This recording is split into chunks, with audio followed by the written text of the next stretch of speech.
Olá pessoal, sejam todos muito bem-vindos para mais um episódio do nosso podcast UTI Informa em Ação.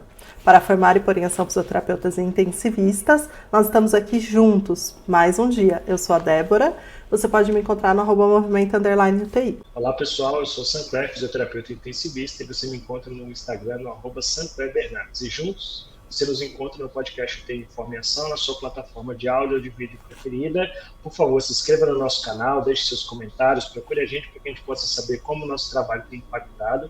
E não se esqueça, se você quiser apoiar o nosso projeto, procure nossa página do Apoia-se, que está na descrição do nosso canal do YouTube. Bom, hoje temos um episódio um tanto quanto polêmico, não é, Débora? Diremos assim. Nosso episódio de hoje é o número de pacientes por físio. Qual o número ideal? E aí, Débora, eu queria saber de você. Qual é o número ideal de pacientes que você deveria atender no seu plantão? O que você me diz disso? Olha, vou te falar que eu tenho uma opinião sobre isso, mas eu vou deixar para dar no final, tá?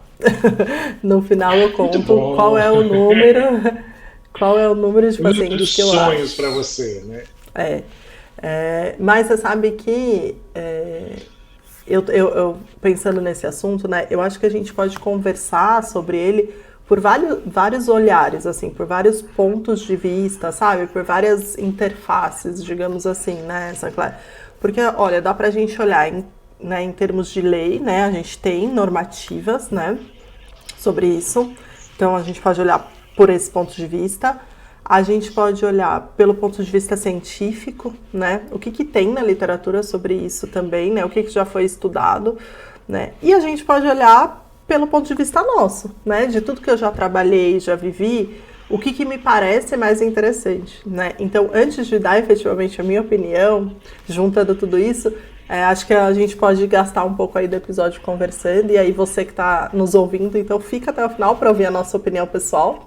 Mas durante o episódio a gente vai discutir um pouco sobre esses três temas, né? Digamos assim, essas três olhares para esse tema. Mas realmente, assim, eu acho que é uma questão polêmica no sentido de que quem nunca reclamou do número de pacientes que atende na UTI, né? Quem nunca achou que precisava de mais tempo ou de menos pacientes? Né? Exatamente. Então, acho que é uma discussão grande, assim, né, na nossa área, né? E eu acho que é uma discussão que, como você colocou, ela é multifatorial, inclusive, acho que um ponto, né, que entra dentro dessa definição de qual seria o número ideal, é a gente considerar o perfil de cada unidade. Então, talvez tem gente que reclame por estar numa UTI de uma complexidade muito grande, de pacientes que realmente, efetivamente, demandam de mais tempo, e talvez algumas pessoas tenham uma visão um pouco diferente, porque estão diante de pacientes de menos complexidade, né? Eu já trabalhei em UTIs de baixíssima complexidade. Então, se você olhar aqueles pacientes, eu tinha a possibilidade de rapidamente resolver o que eles demandavam de mim. Então, isso também é levado em consideração. Eu gostei dessa ideia de botar no final, então, a opinião. Depois também, no final, eu vou botar a minha opinião. E eu não sei, Débora, mas se você quiser, acho que a gente podia dar um start, assim. Eu queria colocar uma coisa. Muitas vezes as pessoas perguntam se há alguma prerrogativa legal, né, para o número de pacientes que a gente precisava atender. E aí, eu vou trazer uma informação, mas essa informação ela tem que ser considerada principalmente quando a gente for jogar isso na luz da ciência. O que a gente tem hoje no Brasil é que a gente tem a RDC 7 da Anvisa, desde 2010. A gente está falando de uma resolução de 14 anos atrás. E essa resolução, que prevê o funcionamento das UTIs, ela recomenda que a gente tenha um fisioterapeuta para cada 10 leitos ou fração. Ou seja, o fisioterapeuta poderia ficar com até 10 pacientes. Não é que ele tem que ficar com 10, é até 10. Pensando do ponto de vista empresarial, seria ótimo se a empresa pudesse colocar 10 pacientes. Atende o máximo possível, o rendimento é melhor, né? Não o rendimento de qualidade assistencial, mas o rendimento de produtividade. E é isso que a RDC coloca para a gente. E essa RDC, ela em 2020, ela teve a abertura de uma consulta pública porque ela teve uma proposta de uma nova redação. E é lógico que veio a pandemia e muita coisa aconteceu e essa proposta ainda não foi adiante. Mas na proposta de redação em 2020, da alteração da RDC 7, ela fazia uma proposta que retirava esse trecho e ela deixava em aberto quantos pacientes o profissional deveria atender. Aí ela colocava que dependeria do perfil assistencial, da demanda da unidade, da legislação vigente, ou seja, o fisioterapeuta estaria lá dentro da UTI, mas a gente não teria mais essa relação que a gente conhece hoje como uma de 1 para 10, um fisioterapeuta para 10 pacientes, porque é o que a gente tem na RDC 7. E historicamente, eu acho muito legal, eu sempre coloco isso quando eu vou discutir esse assunto com alunos, ou dentro dos programas de residência, ou com quem quer que seja. A RDC é de 2010. Em 2011, o Conselho Federal de Fisioterapia publicou uma resolução, que era 387 de 2011, que estabelecia os parâmetros assistenciais para a fisioterapia. E lá dizia que um fisioterapeuta deveria ficar responsável por 6 pacientes dentro da terapia intensiva. Então, mais ou menos na mesma época, a Anvisa e o Conselho publicam coisas, mas são diferentes. A Anvisa fala 10 e o Conselho fala 6. E aí é óbvio que o Conselho pensou muito mais na qualidade assistencial, só que ela foi revogada, essa resolução. Essa resolução acabou abrindo para outra, que é a resolução 444 de 2014 do Conselho, que diz que o fisioterapeuta da UTI, a cada 6 horas, ele deveria atender de 6 a 10 pacientes, meio que equiparando com o RDC.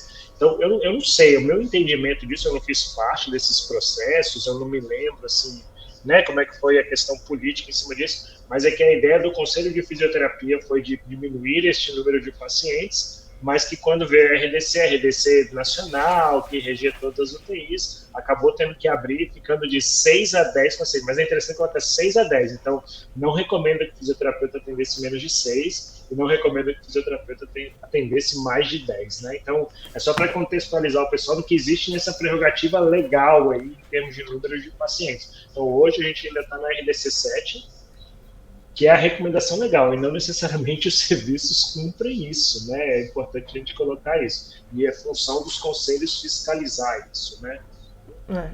Acho que tem várias coisas que a gente pode comentar, e assim, a gente não quer entrar em polêmica, né? Apesar de ser um assunto polêmico, mas só pontuar algumas coisas, assim, né? Eu acho que primeiro tem isso, né? Isso não significa que todo lugar cumpre, a gente sabe que não, né? E aí é importante, né, as denúncias e que o conselho vá atrás e fiscalize. Acho que a outra coisa é que, assim, a gente precisa achar um equilíbrio, né, onde também a nossa profissão sobreviva, porque também, sei lá, né, só vou chutar bem aqui só para extrapolar, mas a gente achar que em 6 horas a gente vai atender 2 pacientes, né, e aí o hospital vai ter que contratar muito físio, aí a gente desbalanceia também essa equação do hospital, né, ter que sobreviver, porque tem, né, gente, é ele que vai pagar o salário, né, e a gente ter ali os nossos atendimentos, né, então acho que isso é outra coisa, acho que quando, às vezes, o alarde, o calor da discussão acaba se esquecendo de que, assim, é dinheiro, né, é dinheiro, a gente discute muito isso, a nossa profissão ainda não conseguiu se colocar como uma profissão, né, como uma coisa que traz resultados financeiros tão claros, infelizmente, né, a gente tem caminhado muito para isso, mas acho que ainda não é tão claro para os hospitais, enfim, e a gente precisa entender esse lado também, então não adianta a gente sair gritando, né, enfim, e batendo de frente com isso. Eu acho que na minha visão, assim, a gente precisa achar esse equilíbrio mesmo, sabe? Em termos da lei, né? Pensando especificamente nisso. E a outra coisa que eu queria trazer aqui para a discussão, Sancler, é que a lei, né, a RDC, ela fala que o físio, ele deve ficar responsável por 10, certo? Uma opinião pessoal.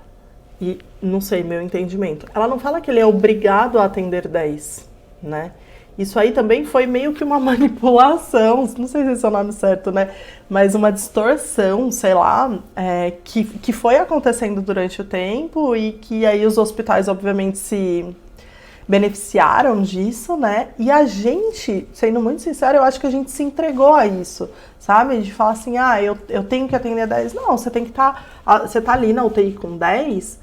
Você tem que olhar os 10. Por esses 10, né? Mas você não é obrigado a atender. Lógico que aí entram outras questões. Às vezes o seu hospital te paga por atendimento, né? O que é outro problema, né? Outro assunto. Mas tirando esse fator, né? Dessa questão do pagamento por atendimento, A gente precisa trazer esse assunto, né, até para os gestores, de que, olha, o que está aqui é que eu sou responsável, eu estou me responsabilizando por esse paciente, eu estou indo lá, sei lá, um paciente está em ventilação mecânica, droga altíssima, eu fui lá, né, eu olhei esse paciente, eu avaliei, vi que não tinha nada para eu fazer e eu fui embora. E eu estou ali durante as 6 horas e se precisar de alguma coisa de mim, eu vou voltar, né, mas eu acho que isso é importante porque ameniza um pouco, né? Acho que não o suficiente, lá no final, né, eu vou falar o meu número, mas acho que não o suficiente, mas ameniza de que, olha, gente, da onde a gente tirou que a gente, né, vamos pôr o cenário aqui de quem não é pago por atendimento, né, da onde a gente tirou que a gente é obrigado a atender os 10? A gente está lá para se responsabilizar. Só que aí a gente assumiu isso também. Já eu tenho 10 entubados, eu tenho 10 não sei o quê, então eu tenho que atender todo mundo, eu tenho que entrar, eu tenho que fazer qualquer coisa, que a gente já falou disso aqui também. Né? Então, não sei, tem esse ponto que me deixa um pouco confusa, assim, do entendimento das pessoas e que eu acho que, né, trazendo o podcast nosso aqui sempre, eu acho que tem muito da nossa culpa também, de ter entendido que a gente tinha que fazer qualquer coisa por 10 pacientes ali, sabe? Eu acho que é interessantíssima a colocação. Ela traz uma pergunta que não é o foco deste episódio, mas pode ser o foco do episódio. Mas o que é efetivamente o atendimento da fisioterapia, né? Então, como você colocou, poxa, se está lá 10 e aí eu vou receber e o hospital vai receber um código para cada vez que eu for lá e fizer um procedimento, uma fisioterapia bem procedimentalista, então a pessoa entra e aí a gente inclusive leva isso para a pior assistência possível da fisioterapia, porque a pessoa vai entrar, ela vai aspirar, ela vai apertar o botão do ventilador, ela vai pegar as pernas e os braços do paciente, vai fazer 3 de 10, a gente tem um episódio que discute sobre isso, né? Então, você transforma o atendimento em um procedimento que não tem nem o cunho de objetivos de resultados. Ele passa a ter um cunho simplesmente de produção.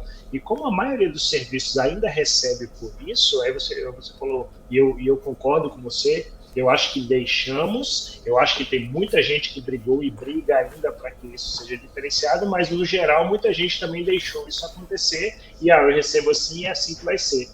Então, o que é o atendimento fisioterapêutico, ele acaba mudando. Então, quando eu tenho uma liberdade, uma autonomia para determinar o meu plano terapêutico e as minhas intervenções, aí faz todo sentido no que você falou. Se eu vou no leito e eu determino que esse paciente ele precisa de um ajuste de FiO2 e nada mais, ok, eu vou gastar ali, sei lá, 1, 2, 3 minutos para fazer isso. Mas um outro paciente que eu determino que ele precisa de uma deambulação com auxílio bilateral, que vai demorar 1h30, talvez eu consiga oferecer para ele, uma vez que eu estou com esse tempo cortado do outro, que não tinha necessidade da intervenção. Então, a autonomia de poder decidir o que é o plano terapêutico e sair de procedimentos é algo que faz com que, com certeza, a gente otimize essa relação. A gente tem uma relação mais próxima de resultados favoráveis e não simplesmente de produtividade. Então, o que é o atendimento é algo que chama atenção. Eu lembro de uma época que eu dava plantão noturno com uma colega e ela falou um dia assim, eu terminei e falei, vamos jantar. Ela falou, não, mas eu ainda não vi todo mundo. Eu falei, você não viu todo mundo? Ela falou, não, eu vi, mas o problema é que eu ainda não atendi todo mundo. Ela falava, pô, mas não é você necessariamente atender todo mundo. O objetivo é que você preste assistência, né? Então, o que é que você vai fazer por todo mundo? Eu conheço os pacientes da sua UTI. Nem todo mundo precisa de intervenção nesse momento. Não estar disponível e precisa monetizar o físico por isso, né? Você fica 6 horas ali atento e disponível, você também precisa receber.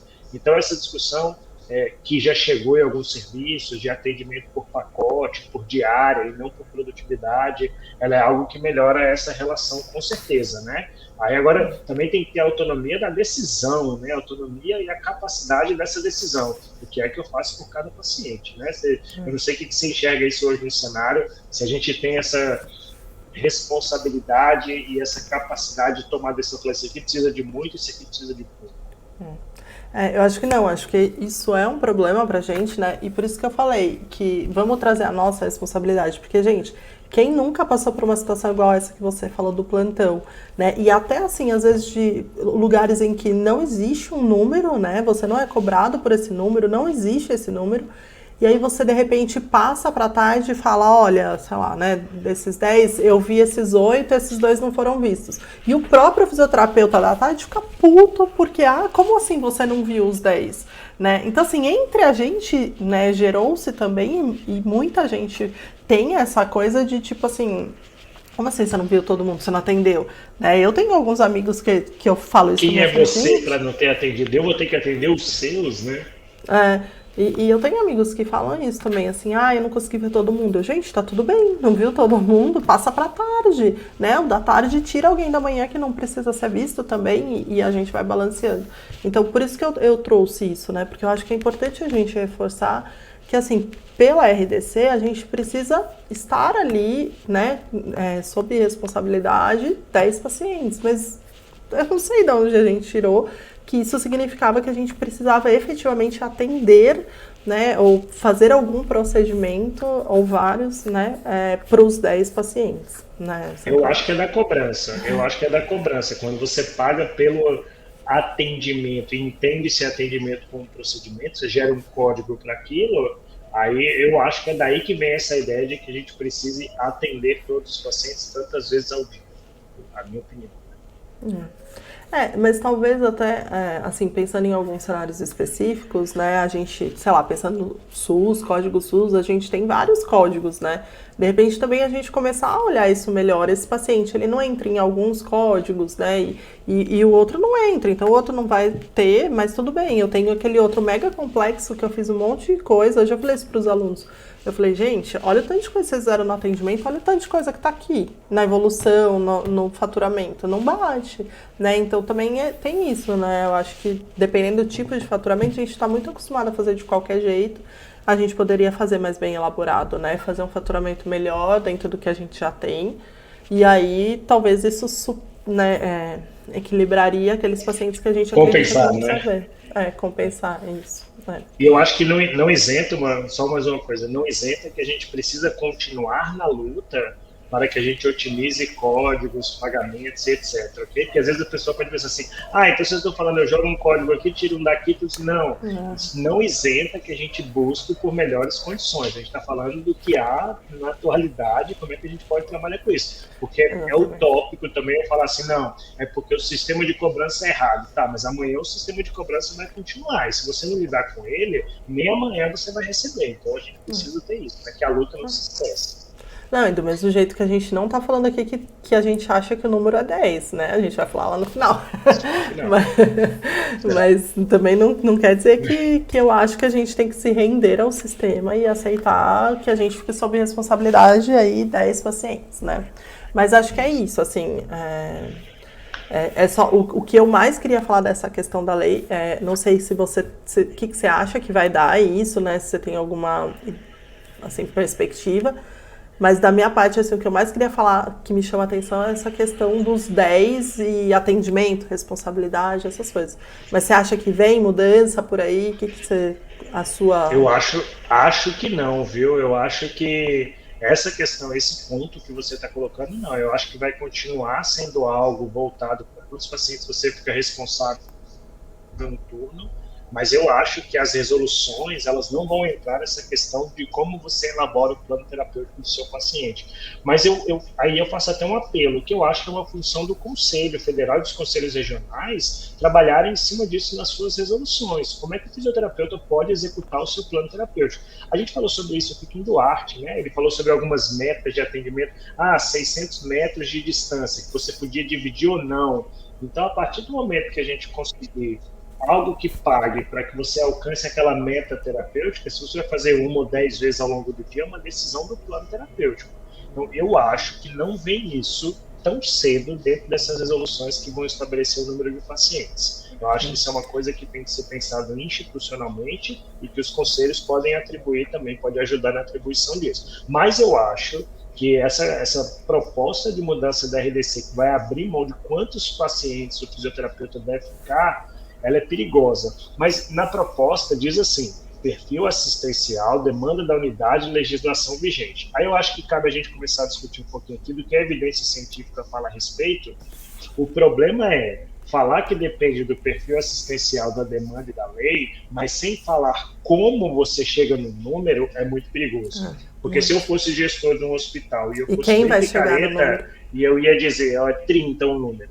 Mas existem fórmulas propostas na literatura, existem maneiras de você medir o nível de complexidade do paciente para que se estabeleçam, ó, nesse seu perfil, acho que a diretriz queria, desculpa, o que a RDC queria dizer, ela queria dizer assim, olha, a depender disso, disso, pode ser que seja 6, pode ser que seja 8, pode ser que seja 10, pode ser que seja 12, pode ser que seja 20, eu não sei. Mas você tem que levar isso em consideração. Mas se não tiver uma fórmula, a gente está perdido. Eu acho que o caminho vai ser 20, empurrar 20 para todo mundo. Então, a gente no Brasil, a gente lida com isso, a gente precisa da ordem. Se não tiver a ordem de como fazer, vai ser difícil o pessoal raciocinar em cima disso. É isso mesmo. Quando você estava falando, eu ia até retomar essa parte de que deixar isso aberto eu acho complicadíssimo, assim, porque é isso, o que e quem, né? E aí, já puxando um pouco para a literatura, né, essa questão é super debatida em, acho que todos os profissionais que atuam na UTI, né? Se você for puxar lá no PubMed sobre isso, você vai achar de médico, de enfermeiro, né? Pouca coisa, mas um pouco de físio, né? E aí a literatura traz bem claro isso, né? Que é muito complexo você determinar isso dentro de uma UTI, porque a natureza dos pacientes, né, da UTI é complexa, porque as UTIs são complexas, né? Então é muito complicado você gerar um número, né? E aí ele até fala, né, que a proporção profissional-paciente ela é influenciada por muitos fatores. Então ele cita na literatura a gravidade da doença, o número de comorbidades desse paciente, né, o tipo daquela UTI, né, o quanto misturada ela é de tipos de caso, né, o suporte humano disponível. Então, por exemplo, ele fala, é uma UTI universitária, por exemplo, né, onde passam alunos, onde passam pós-graduandos. Muita gente que pode contribuir.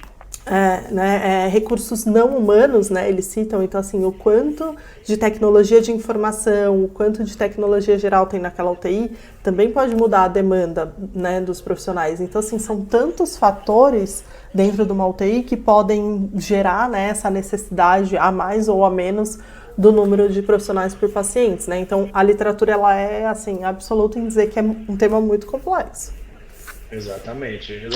Aí isso na resolução do COFITO, a 444, ela diz assim, a complexidade, o nível de complexidade vai determinar.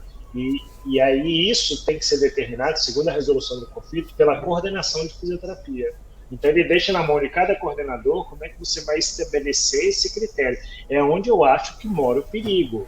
Porque se a gente não tem uma literatura firme e que possa chegar nessas resoluções, aí na coordenação, aí eu vou te perguntar sinceramente, qual é a UTI que o fisioterapeuta, o gestor de fisioterapia, mede o nível de complexidade do seu paciente para determinar qual é o nível de assistência que seus profissionais precisam dar?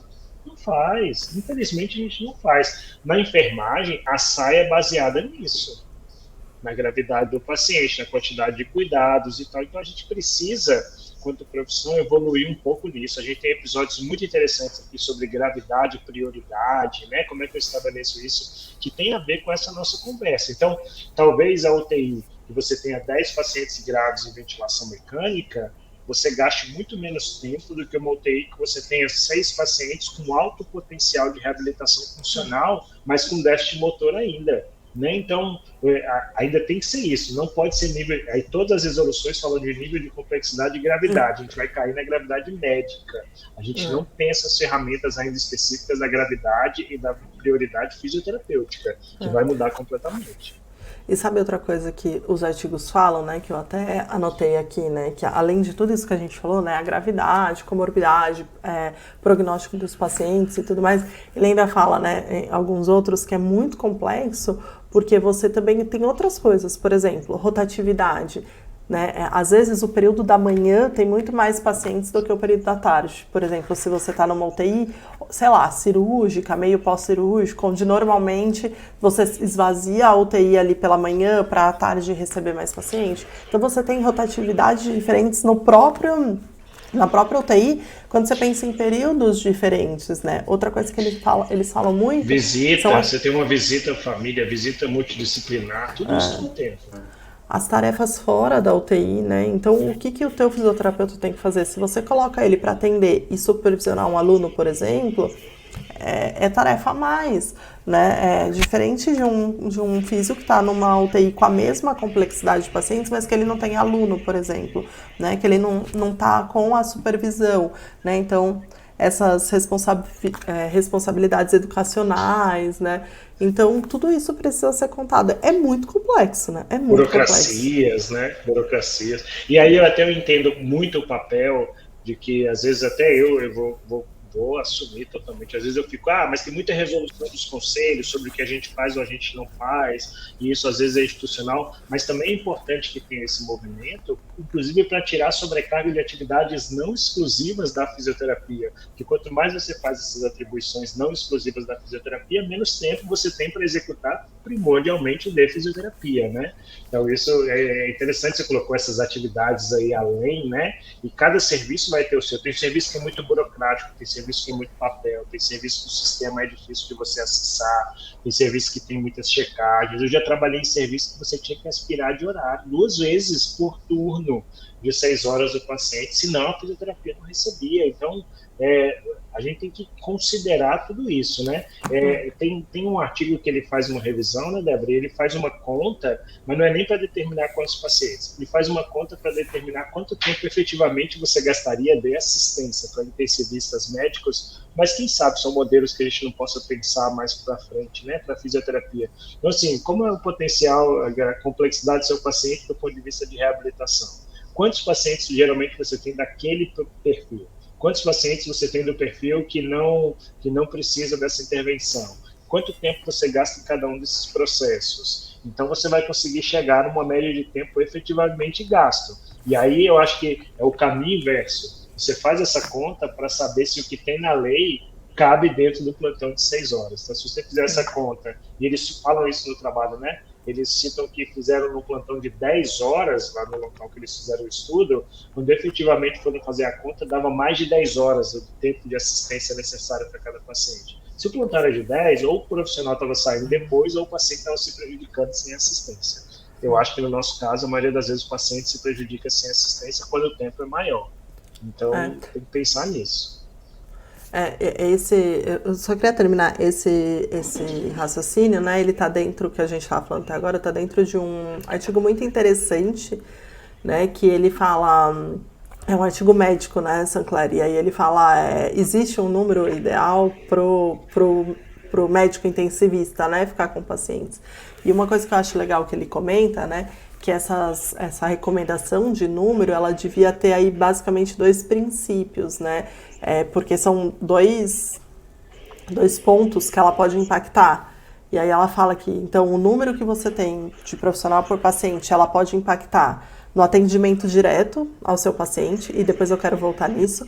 Mas ele fala, eu queria fazer um adendo para o segundo ponto que ele fala que pode impactar, que é no bem-estar e na estabilidade da força de trabalho desses profissionais, né? Então, isso é outra coisa. Não, né? A gente precisa pensar no paciente, e depois eu quero destrinchar uns artigos que eu trouxe, mas ele fala muito isso. A gente também precisa pensar que o número que você tem para atender de pacientes vai impactar no teu grupo de trabalho, né, no bem-estar daquelas pessoas, né, na força de trabalho. E aí ele traz algumas coisas, por exemplo, né, que tem um termo em inglês aqui, né, descrito por um autor, que ele fala que o rigor na conclusão da tarefa, ele diminui sob certas condições de pressão de tempo. Olha que interessante, né? Então, assim, o quanto você vai fazer aquilo com muita acurácia, né, com muita atenção e tudo mais, isso diminui se você tá sob uma pressão absurda de um tempo que você precisa terminar. Quem nunca passou por isso, né? De repente, tá muito com pressa para evoluir, a hora que acaba de evoluir, fala, putz, esqueci isso, ou troquei alguma coisa, né?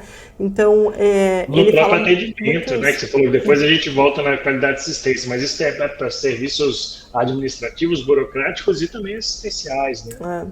Exatamente, aí ele só termina falando isso, né, que aí vem acompanhado de outros fatores, de estresse, dessa coisa multitarefa, que acabam aí impactando no desempenho do profissional, né, e no bem-estar desse profissional, né? E aí ele fala sobre o estresse, né, profissional. Ele fala assim, né, que o estresse psicológico dos profissionais, normalmente eles tem uma interação aí de 3 percepções, né? Que é a percepção que o profissional tem da demanda que ele tem, né? Da capacidade que ele tem de lidar com essa demanda, né? E a importância que ele consegue olhar de, tipo, eu sou capaz ou não, né? Disso. Então, é isso, né? A gente acaba gerando um nível de estresse muito alto, porque é isso, a gente olha e fala, essa demanda é muito alta para mim, Muito né? alto. Por mais que eu queira, eu não consigo atingir. Eu não consigo lidar com isso, e aí eu me sinto estressado porque, sabe aquele dia que você sai e você fala, puta, eu não fiz o que eu tinha que fazer, né? Porque eu não consegui. Uma sensação de incapaz, né? Que você acaba tendo uma sensação de incapacidade de executar a sua função, a sua tarefa. Exatamente. Então, acho que tem esse lado, né, que eu acho que a gente também tem que defender, que é o nosso lado, né, como trabalhadores ali, né, que, obviamente, eu acho que... A gente tem que sempre buscar, né, se você não tem qualidade de trabalho, isso impacta em todos os resultados. Né? Exatamente. Você pode ver pela frente. E aí, falando agora, né, nesse número, nessa proporção para o atendimento dos pacientes, eu queria trazer umas coisas que eu achei interessante na literatura. Quando a gente fala de físio especificamente, né, eles falam que... E aí, agora, eles não falam da proporção de pacientes, mas, assim, a proporção vai interferir no tempo que você tem com o seu paciente, né? E aí, até porque tem jornadas diferentes de trabalho, né? Você tem lugar que o fisioterapeuta trabalha 10 horas, tem lugar que trabalha 12, 6, tudo é diferente. 24, E aí, então, eu não achei quase artigo que falasse de proporção de físio para paciente. A maioria dos artigos falam na questão da duração da sessão de fisioterapia, que eu acho que está muito correlacionado, né? E aí eles trazem, né, que a duração das sessões de fisioterapia tem sido associado a desfechos como tempo de internação na UTI, o nível de mobilização do paciente, infecções respiratórias, resultados funcionais, né? Então, é isso. A gente não tem muito claro o impacto na literatura da proporção, mas a literatura já é um pouco clara em dizer que a duração da fisioterapia ela pode ter um impacto importante nesses desfechos. Isso aí, eu gosto sempre de fazer uma conta no quadro quando eu estou dando aula e estudo esse assunto, sabe, Débora? Se você atende, segundo a RDC, 10 pacientes, vamos fazer uma média, obviamente. A gente já falou aqui várias vezes que vai ter paciente que vai ter mais tempo e paciente menos. Vai dar uma média de 36 minutos num plantão de 6 horas para cada paciente. E se a gente for pensar, 36 minutos está contando você chegar, pegar o plantão, passar o plantão, evoluir, tomar café, checar o seu WhatsApp, conversar com a galera, avaliar o seu paciente, monitorizar, tirar ele do leito, voltar ele para o leito, tudo isso. E o atendimento em si. 36 minutos se você considerar 10 pacientes. Pega uma UTI que tem gente que atende 14, 15. 14, 15 pacientes. A gente está falando de menos de 25 minutos para cada paciente para fazer tudo isso. Se você for para uma UTI que atende 6, a gente está diante de 60 minutos, de 1 hora para cada paciente. É o que você está colocando. O tempo do atendimento traz melhores desfechos funcionais, redução do tempo de internação, diminuição de infecções e tal. Então, nos faz pensar que eu tenho que ter uma relação que onde eu possa otimizar o tempo do atendimento. Mas aí voltamos ao começo da nossa conversa.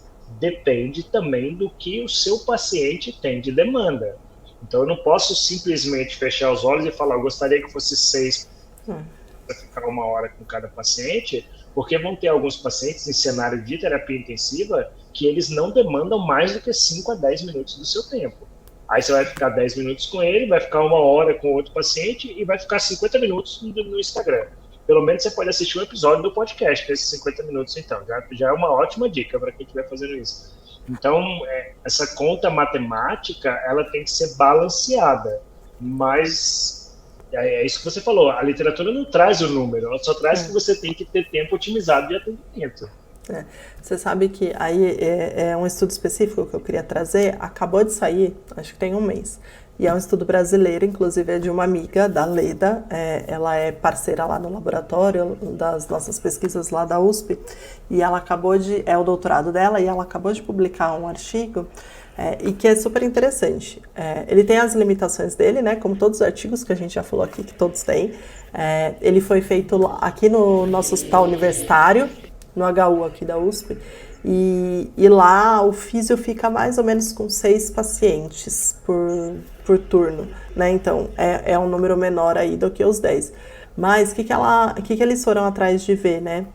Qual que era a duração média da sessão de fisioterapia e quais os fatores que estavam associados ou fatores que conseguiam predizer aí o tempo que a gente gastava com os pacientes, né? E aí, olha que interessante, né? Eles viram 339 sessões de fisioterapia com 181 pacientes. A duração média da sessão, e aí eles consideravam sessão assim, a partir do momento que o físio já chegou no leito, né? Chegou Então, no tudo bem. ambiente ali, né? Na casinha do leito. Isso. Podia ser assim, eu precisei falar com o médico, eu falei com a enfermagem, eu esperei alguma coisa. Mas assim, e tal. mas assim, a partir do momento que ele foi para lá para atender o paciente, né? E aí a duração média da sessão de físio foi de 29 minutos, né? E aí eles falam que a maior parte dos quais foi gasto na realização de procedimentos relacionados à fisioterapia mesmo. Então, desses 29 minutos, 74% da duração da sessão tinha ali realmente, né? Não foi, sei lá, fazendo outras coisas, mas era fazendo monitorização, vendo sinais vitais, né? Isso. E aí eles separaram, o artigo tá super bonito de ler, assim, vale muito a pena ler porque tá muito bem escrito também. Falei para a Leda hoje que eu tinha achado muito bem escrito.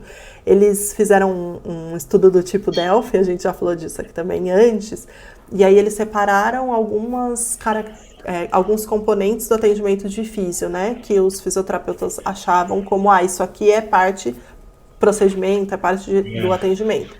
E aí eles falam que deu mais ou menos uma mediana de 4 procedimentos por sessão, né? Então, sei lá, por exemplo, treino de marcha, né?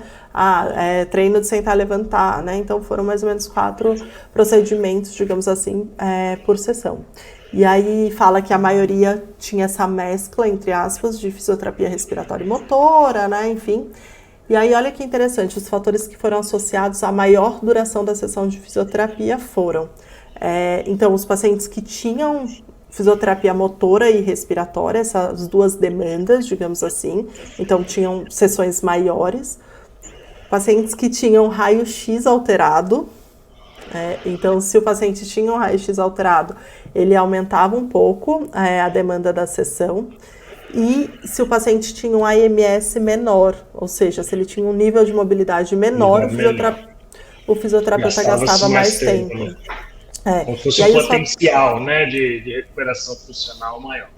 Isso. E aí os fatores associados a uma duração menor, né, da sessão de fisioterapia foram, então, um paciente que tinha alguma contraindicação para mobilizar fora do leito, então se ele não podia sair do leito, gastava-se menos tempo, o que também faz todo sentido, né, porque afinal de contas é mais rápido esse atendimento, porque você não vai fazer toda a proposta, né, que acaba tendo mais tempo, né, diminuía 7 minutos, em torno dos 7 minutos do atendimento do físio.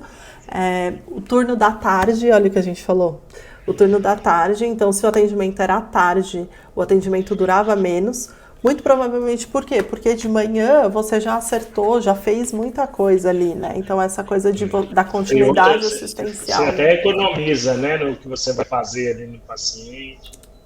Exatamente. E por último, o índice de Bartel alto diminuía o tempo de atendimento do paciente. Mais capacidade funcional, eu não preciso investir tanto tempo nesse paciente. Então, achei super muito legal. interessante. Isso é muito grandioso para a nossa especialidade, sabe, Débora? Porque mostra num trabalho científico que a gente está literalmente caminhando para isso tudo que a gente discute. Não estou falando que é porque a gente discute, porque é a nossa opinião, não. Porque a gente discute o que é preconizado mesmo. Então, assim, que eu tenho que gastar tempo com quem tem potencial de reabilitação, eu não preciso gastar tempo com quem não precisa de muitas intervenções, eu tenho que ter capacidade de discernimento, de dizer esse aqui não precisa tanto de mim, porque ele já está bem funcionalmente, e aquele que não tem potencial nenhum, que está em ventilação mecânica, mais grave e tal, são aqueles pacientes que você fala, olha, eu vou gastar pouco tempo mesmo. Então, é muito grandioso esse tipo de trabalho de resultado.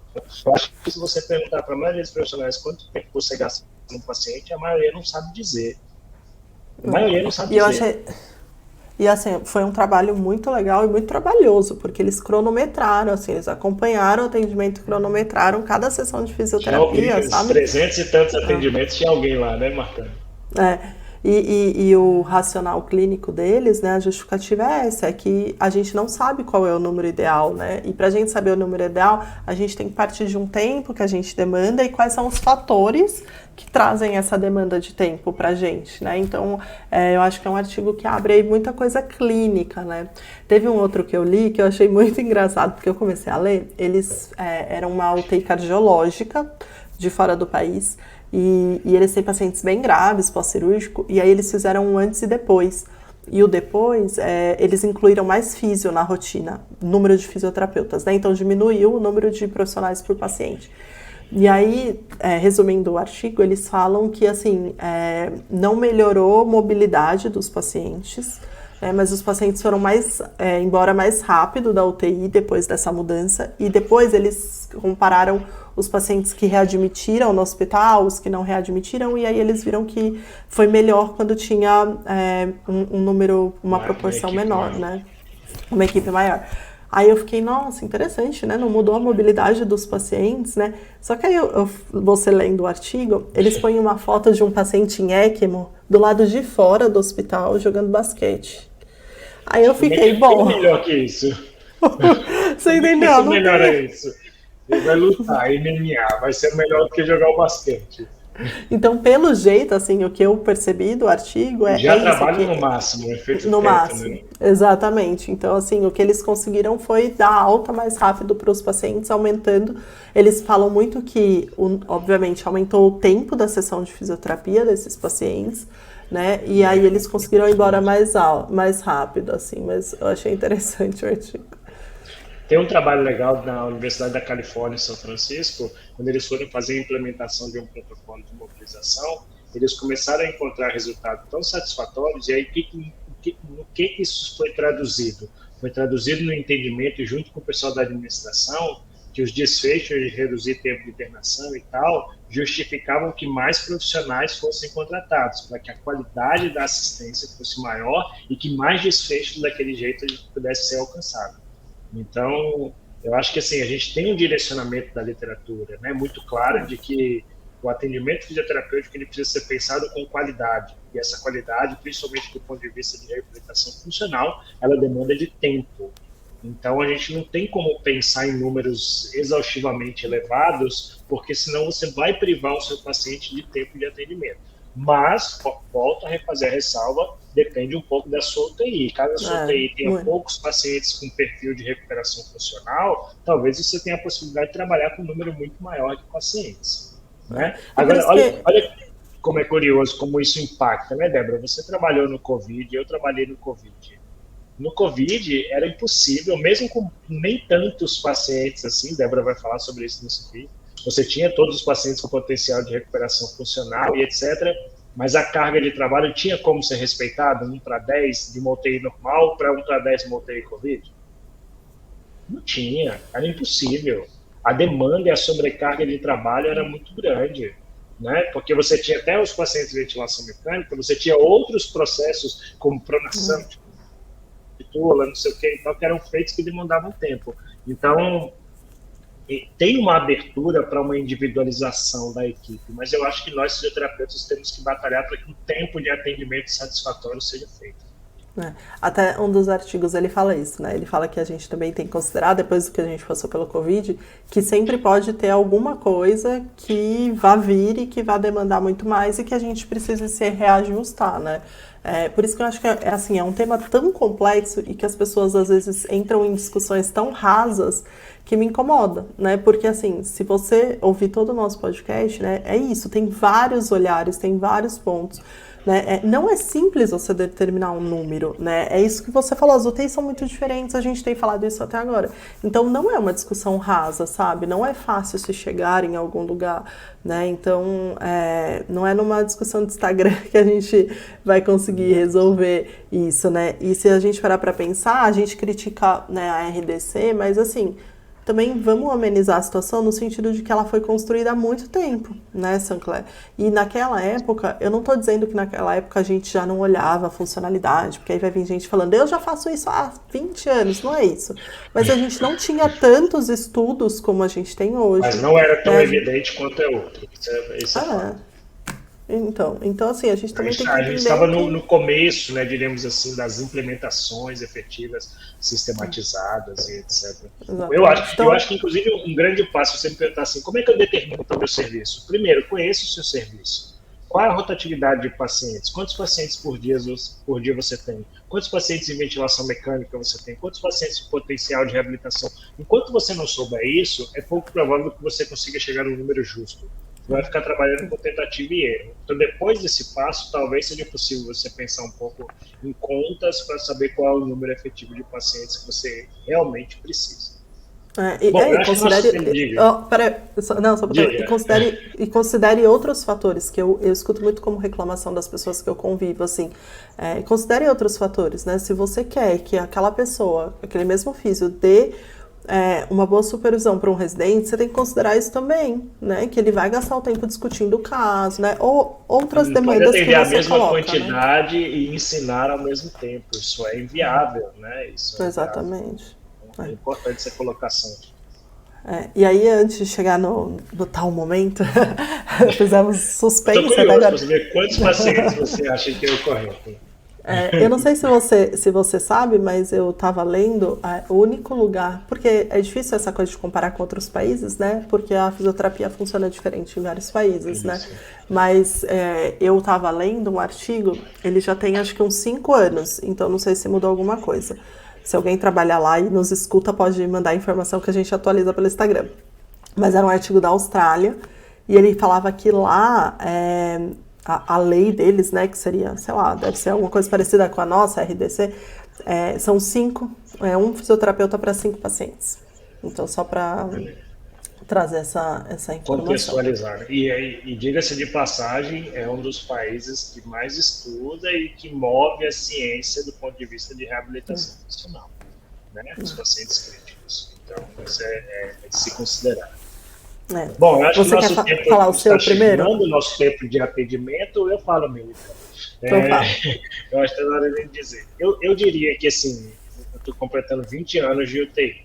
Nesses 20 anos de UTI, se eu tivesse que tirar... E vamos lá, esse é um momento extremamente pessoal e opinião própria. Quem não quiser saber minha opinião nesse momento, muito obrigado por assistir até aqui. Mas eu diria que nesse meu tempo de UTI, um número que é equilibrado, pensando em pacientes graves, pacientes de boa recuperação funcional e tal, eu diria que é o número 8. Eu diria que 8 pacientes não. Porque não estou considerando que são 8 pacientes para você fazer reabilitação funcional do começo ao fim. Estou considerando que tem pacientes em ventilação mecânica, pacientes muito bem que estão indo de alta e tal. Eu diria para mim que hoje um número razoável seria de 8. Eu acho que é viável para o fisioterapeuta fazer bons atendimentos e suprir todas as demandas por volta de 8. Essa é a minha opinião. Mas com essa ideia, não de que todo mundo precisa passar por 1000 procedimentos de fisioterapia, né? Não, muito pelo contrário. Eu estou colocando 8 porque eu acho que eu vou ter 2 ou 3 de ventilação mecânica que vão tomar 5 minutos. E aí, uma outra pergunta que eu posso fazer, então, para você também, e eu vou responder a minha já e eu passo para você. Quanto tempo você acha que é um tempo interessante para um bom atendimento de reabilitação funcional? Eu acho que é em torno de 45 minutos na UTI. Desse momento que você chega no leito para fazer tudo. Então, nesse balanço que eu coloco o número 8. De alguns pacientes que não precisariam e outros precisariam disso. E você? Número de pacientes e tempo de um bom atendimento. Ele pode fazer um episódio só sobre esse tempo de atendimento. Vou te falar que, assim, eu ia fazer esse comentário no meio e eu acabei esquecendo. Uma coisa que também eu fiquei pensando é que eu acho que sim, a gente tem que pensar no tempo de atendimento que a gente tem para o nosso paciente da UTI e a duração. Porque se você parar para pensar, por exemplo, imagina você lá no seu ambulatório ou na sua clínica particular. Aí a pessoa veio e pagou, né? A pessoa está pagando pelo atendimento da fisio no hospital também, né? De um jeito ou de outro, mas ela tá. Aí a pessoa veio para o seu consultório e pagou para ser atendido pelo fisio. Aí você atende ela em 10 minutos. Né? É sacanagem. Então, assim, não dá pra achar que no hospital tá tudo bem, né? Tô falando do processo de reabilitação, então concordo super com você. Não tô falando daquele paciente de ventilação mecânica que basicamente não tem nada pra gente fazer. No processo de reabilitação, você achar que você vai gastar 15, cara, não vai, entendeu? Então eu super concordo com você. Eu diria que, assim, sendo muito sincera, na minha opinião pessoal, do jeito que eu atendo, que eu gosto, um paciente com prognóstico de reabilitação não dá para atender com menos de 40 minutos na UTI, pelas necessidades, pelas demandas, pelo tanto que você tem que parar, o descanso que ele tem, o que você tem que ajustar na cama e tudo mais, eu acho que não dá. Eu acho que 40, 45 minutos é o tempo mesmo. E agora, falando de paciente, a minha opinião pessoal, eu acho que 6 é um número interessante. Porque é isso, eu acho que mesmo que você considere que você vai ter 1, 2 pacientes, né, que não vão te demandar, os outros te demandam muito e eu gostaria que as pessoas evoluíssem melhor, sabe? Eu acho que é uma coisa que valoriza a nossa profissão, então também acho que deveria ter um tempo aí pra gente escrever com mais calma. Então, acho que 6. 8, acho ok. 10, não gosto da ideia, mesmo com essa ideia de não precisa atender os 10, mas eu não gosto, não acho que é válido. 8 eu acho que daria certo, e 6 para mim seria, assim, meio que o mundo ideal. Agora, antes de terminar, acho que vale fazer um adendo, né, Sancler? Que a gente pode morrer de achar um número menor, que se a gente não tiver técnica, conhecimento técnico, conhecimento científico e outras habilidades, a gente pode ter 2 pacientes para ver na UTI e a gente não vai mudar desfecho. A gente não vai trazer bons resultados. Então, assim, gente, a gente pode morrer de brigar e de falar, eu só quero ver 5 pacientes no meu plantão.